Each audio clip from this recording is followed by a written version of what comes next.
Welcome to our channel TPN Telugu ప్రభ.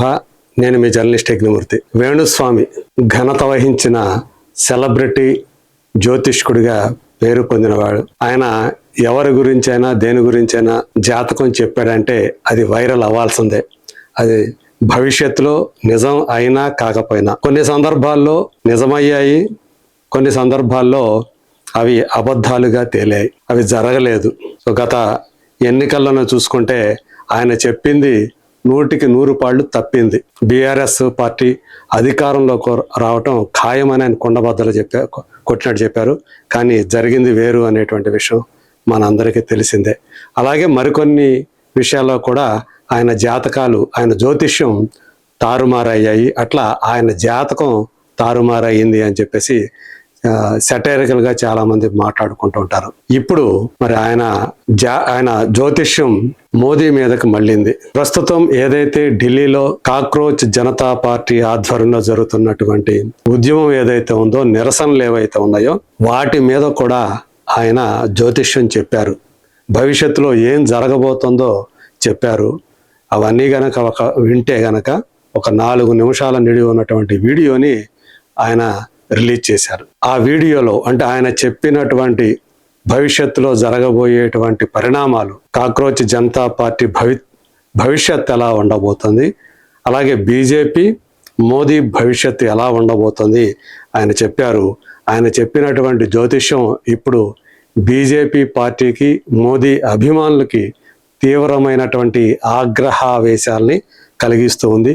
ఎందుకంటే ఒక్కసారి ఆయన చెప్పినటువంటి విషయాల్లో ముఖ్యమైనటువంటి అంశాల్ని ఒకసారి చెప్దాం. తన ఇన్స్టాగ్రామ్ వేదికగా ఆ సోషల్ మీడియా ఆయనకున్నటువంటి హ్యాండిల్లో ఆయన ఈ వీడియోని రిలీజ్ చేశాడు. కాక్రోచ్ జనతా పార్టీ జాతకాన్ని విశ్లేషిస్తూ పలు ఆసక్తికరమైనటువంటి వ్యాఖ్యలు చేశారు. అందులో ఆయన ఆ జ్యోతిష్య శాస్త్రంలో ఉండేటువంటి పదబంధాలు, అందులో ఏమంటారు సాంకేతిక పరమైనటువంటి పదజాలం ఏదైతే ఉందో దాన్ని చెప్తూ బుధాదిత్య కాల సర్ప రాజయోగాలు అనేటువంటి మాట చెప్పాడు. ఇందులో కొండలీలు అని చెప్పేసి వాటి గురించి మాట్లాడుతూ లగ్న కొండలి ప్రకారం సింహ లగ్నంలో ఉన్న సిజేపీ జాతకంలో బుధాదిత్య యోగం, కాల సర్ప సహిత రాజయోగం కనిపిస్తున్నాయి అంట. అందువల్లే ఈ ఉద్యమానికి దేశవ్యాప్తంగా విపరీతమైనటువంటి అటెన్షన్ను, క్రేజు వచ్చాయి అని చెప్పేసి ఆయన విశ్లేషిస్తున్నారు. లేకపోతే అంటే ఈ ఉద్యమం ఈ స్థాయికి రావటానికి బుధాదిత్య యోగం, కాల సర్ప సహిత రాజయోగం వీటి ప్రభావం వల్లే సిజేపీ ఉద్యమానికి ఇలా అటెన్షన్, క్రేజు లభిస్తున్నాయని చెప్పారు.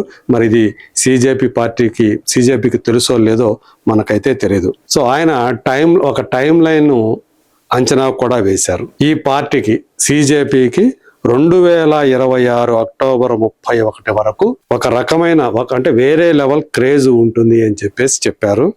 ఆ తర్వాత అది మరో రూపంలోకి మారుతుందంట క్రేజు.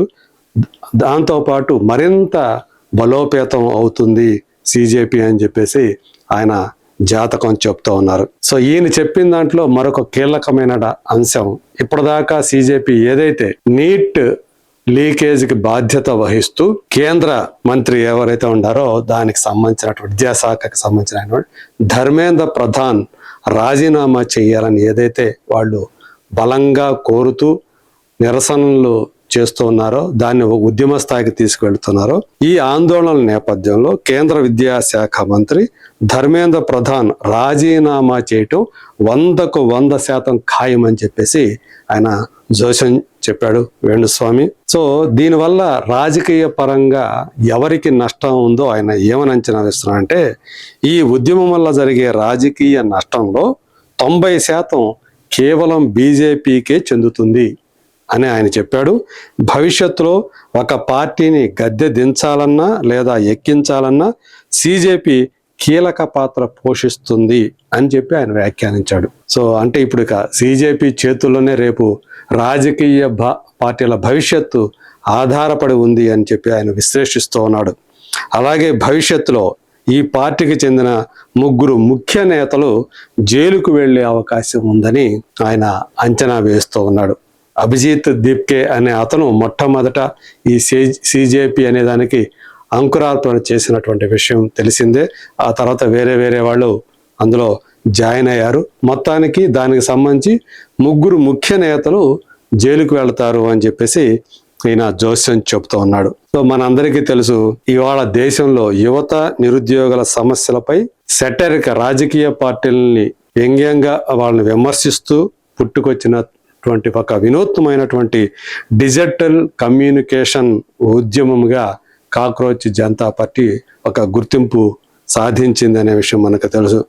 సో దీనికి అందరికీ కారణం సుప్రీంకోర్టు ప్రధాన న్యాయమూర్తి అయినటువంటి జస్టిస్ సూర్యకాంత్ ఒక కేసు విచారణలో ఉపాధి లేని కొంతమంది యువతను ఉద్దేశించి చేసినటువంటి కొన్ని వ్యాఖ్యలను నిరసిస్తూ ఆయన అంటే కాక్రోచ్ అని చెప్పేసి, బొద్దింకలు అని చెప్పేసి వాళ్ళని పోలుస్తూ చెప్పినటువంటి మాటలు ఏవైతే ఉండో దానికి నిరసనగానే కాక్రోచ్ జనతా పార్టీ అనే దాన్ని వీళ్ళు తీసుకొచ్చారు, అభిజిత్ దీప్కే లాంటి వాళ్ళు.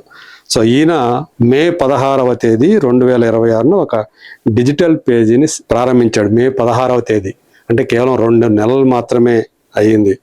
నీట్ ప్రశ్నాపత్రాల లీకేజీలు, నిరుద్యోగ సమస్యలతో విసిగిపోయినటువంటి జడ్ వీళ్ళు ఈ యువత దీనికి భారీగా మద్దతు ప్రకటించడం, సో దాంతోపాటు సోషల్ మీడియా పరిధులను కూడా దాటిపోయి అది వీధి పోరాటాలు, ధర్నాల స్థాయికి చేరుకోవడం మనం చూసాం. ఇక్కడ గమనించాల్సింది ఏంటంటే మెయిన్ స్ట్రీమ్ మీడియా అనేది చాలా వరకు సిజేపీకి ఎక్కువ మైలేజ్ ఇవ్వలేదు. దానికి సంబంధించినటువంటి సిజేపీకి సంబంధించినటువంటి కార్యకలాపాలు ఏవైతే ఉన్నాయో వాటిని దూరం పెట్టిందనే చెప్పాలి. అయినా సోషల్ మీడియాని ఒక ఆయుధంగా చేసుకొని సిజేపీ ఇవాళ ఈ స్థాయికి, అంటే కేంద్రంలో ఉన్నటువంటి బీజేపీకి ముచ్చెమటలు పట్టే స్థాయికి, మరి అది ఒక ఉద్యమ స్థాయికి చేరుకోవటం అనేది విశేషంగా చెప్పుకోవాలి. మామూలుగా అయితే వేణుస్వామిని చాలా మంది తేలిగ్గానే తీసుకుంటారు, నవ్వుకుంటూ ఉంటారు, వ్యంగ్యంగా మాట్లాడుకుంటారు. ఆయన చెప్పేటువంటి జోస్యాల గురించి, ఆయన చెప్పే జాతకాల గురించి, ముందు నీ జాతకం చూసుకోరా బాబు అని చెప్పేసి ఆయన సలహాలు ఇస్తూ ఉంటారు. అయితే ఇక్కడ అతను సిజేపీ వైపు నిలబడి బీజేపీని అది చాలా ముప్పు ఉంది అని చెప్పటం అనేది మాత్రం చాలా మందిని ఇప్పుడు విస్మయపరుస్తోంది. ఆయన జాతకాలని చాలా వరకు నిజాలుగా ఒప్పుకోకపోయినప్పటికీ ఇప్పుడు మాత్రం యువత వేణుస్వామి చెప్పినటువంటి జాతకాన్ని వాళ్ళు ఆ వీడియోని వాళ్ళు వైరల్ చేస్తున్నారు. ఆయన కావాల్సింది వేణుస్వామికి వైరల్ కావడమే కదా. కాబట్టి ఆయన ఎవరైతే ఇప్పుడు సిజేపీ అనేవాళ్ళు వైరల్ అవుతూ ఉన్నారో, ఆ పార్టీ సంబంధించినటువంటి ఏదైనా నిరసనలు కానీ ఏవైనా ఎంతగా వైరల్ అవుతున్నాయో ఆయన అందుకుని ఆ సైడ్ తీసుకున్నారని చెప్పి కొంతమంది వ్యాఖ్యానిస్తూ ఉన్నారు. సో ఏదేమైనా సిజేపీ ఉద్యమాన్ని బలప్రయోగంతో గనక అణిచివేయాలని చూస్తే పరిణామాలు రివర్స్ అవుతాయని చెప్పి ఆయన హెచ్చరించాడు. ప్రేమతో లేదా వ్యూహాత్మకంగా హ్యాండిల్ చేయాలి సిజేపీని, లేకపోతే బీజేపీకే తీవ్ర నష్టం, మోదీకి తీవ్ర నష్టం అని చెప్పేసి ఆయన వార్నింగ్ కూడా ఇచ్చాడు. దేశవ్యాప్తంగా పరీక్షల అక్రమాలపై విద్యార్థులు తీవ్ర ఆగ్రహంతో ఉన్నటువంటి ఈ సమయంలో వేణుస్వామి జోస్యం రావటం రాబోయే రోజుల్లో బీజేపీకి యువత నుంచి గట్టి రాజకీయ సవాలు ఎదురు కాబోతుందనేటువంటి సంకేతాలను ఇస్తోంది అని చెప్పేసి కొంతమంది ఫీల్ అవుతున్నారు. ఏదేమైనా కేవలం ఒక డిజిటల్ వ్యంగ్యాస్త్రంగా ప్రారంభమైనటువంటి ఒక సంచలనం ఇవాళ దేశ రాజకీయ గమనాన్ని మార్చే శక్తుల్లో ఒకటిగా మారుతుండటం మాత్రం ఒక విశేషంగా చెప్పుకోవాలి. దాన్ని ఇప్పుడు వేణుస్వామి క్యాష్ చేసుకుంటున్నాడా, లేకపోతే అంటే తను వైరల్ అవడానికి దీన్ని కూడా ఒక అస్త్రంగా అతను మార్చుకుంటున్నాడా అనేటువంటి సందేహాలు ఉన్నప్పటికీ మొత్తానికి మోదీకి ఆయన వార్నింగ్ ఇవ్వటం, బీజేపీకి వార్నింగ్ ఇవ్వటం, సిజేపీ వల్ల మోదీకి బీజేపీకి ముప్పు ఉందని చెప్పి ఆయన చెప్పింది మాత్రం ఇవాళ కాక రేపుతుందనే చెప్పాలి బీజేపీలో. మరి వాళ్ళు ఆల్రెడీ ఇప్పటికే ఆయుధాలు, విమర్శనాస్త్రాలు సంధించారు, ఆయుధాలు ఎక్కువ పెడుతున్నారు. మరి చూద్దాం వేణుస్వామి జాతకం రాబోయే రోజుల్లో ఎంతవరకు నిజమవుతుంది. ధర్మేంద్ర ప్రధాన్ రాజీనామా చేస్తారా, అలాగే బీజేపీకి రాబోయే కాలంలో సిజేపీ నుంచి నిజంగానే ముప్పు వాటిల్లుతుందా? Let us wait and see.